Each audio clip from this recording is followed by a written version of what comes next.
महज 12 घंटे के भीतर उत्तर प्रदेश के इटावा के पास बिहार जाने वाली 2 ट्रेनों में आग लग जाती है।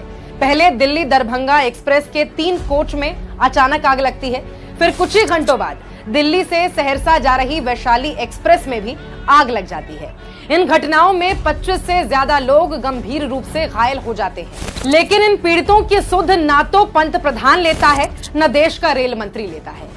देश में एक के बाद एक हो रहे रेल हादसे नरेंद्र मोदी और उनकी बेरहम सरकार की पोल खोल रहे हैं। एक तरफ तो नरेंद्र मोदी हर दिन किसी न किसी नई ट्रेन को हरी झंडी दिखाने पहुंच जाते हैं, लेकिन देश के अलग अलग हिस्सों में जब रेल दुर्घटनाएं होती हैं तो मोदी जी को सांप सूंघ जाता है।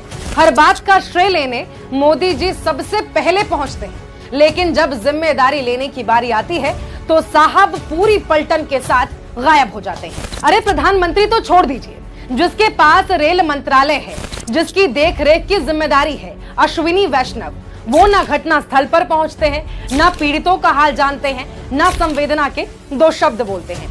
असल में हवाई चप्पल वालों को हवाई जहाज में घूमने का सपना दिखाने वाली मोदी सरकार ने लोगों को ट्रेन में सफर करने लायक भी नहीं छोड़ा है। स्थिति यह है कि देश की अर्थव्यवस्था से लेकर रेल व्यवस्था तक आज भगवान भरोसे चल रही है।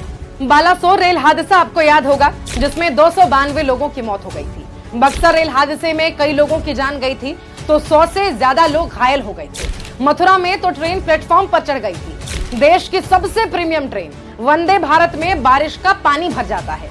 असल में मोदी सरकार ने 9 सालों में देश की रेल व्यवस्था को 100 साल पीछे पहुंचा दिया है। केवल अपनी वाहवाही के लिए दर्जन भर नई ट्रेनों को हरी झंडी दिखा देते हैं, लेकिन रेल व्यवस्था को दुरुस्त करने पर कोई ध्यान नहीं दिया जाता। तानाशाह मोदी के लिए आप और हम जैसे आम लोगों की जिंदगियों की कोई कीमत नहीं है।